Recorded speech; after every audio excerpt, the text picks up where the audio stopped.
इतनी रात तुम दोनों सब ठीक है? हाँ, सॉरी डिस्टर्ब कर दिया, शायद से बात करने आई, बताने आई थी कि घर परिवार में क्या चल रहा है, लेकिन आपका ध्यान तो कहीं और लगा हुआ है। देख, तुम मुझसे नाराज है ये समझती हूँ, घुमा घुमा के ताने दे रही है, लेकिन ये नाराजगी किस बात की है ये भी तो बताने। मेरी समझ में नहीं आ रहा है। समझ नहीं आ रहा है, समझना नहीं चाह रही है। राही, सीधा सीधा बोले कि हुआ क्या है। अब बोलने का कोई पॉइंट ही नहीं मम्मी, आप कीजिए जो कर रही थी वही कीजिए।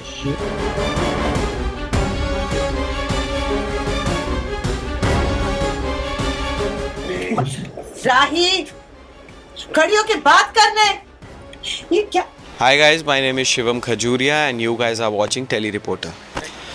वो एक्चुअली ऐसा हुआ कि अनुपमा जी राघव के लिए कुछ शर्ट्स लेकर आई थी क्योंकि उनकी शर्ट फटी थी, और जैसे नॉर्मली कैजुअली आप एक दोस्त को पहनाने की मतलब वो ट्राई करते हो उस पर कि ये साइज़ फिट आया नहीं, वो वैसा उनकी मूवमेंट चल रही थी। और उतने में मैं और राही आ गए, जो कि राही जो अपनी माँ से ऑलरेडी गुस्सा थी तो वो और गुस्सा हो गई और उसने कुछ गलत एंगल में ले लिया वो चीज़ और वो चली गई वहाँ से।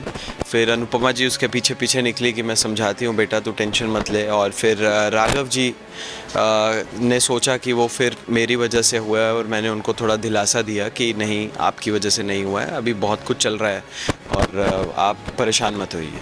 तो ये सी जी, मुझे राही का ही कॉल आता है और वो मुझे कहती है कि आर्यन कृष्णकुंज में आ गया है, तुम भी जल्दी जल्दी आ जाओ। तो मुझे गुस्सा आता है कि अब फिर इसने कोई ड्रामा कर दिया, क्योंकि हमारी बात तो हो चुकी थी इस चीज़ को लेकर। तो अब लेट्स सी क्या होता है।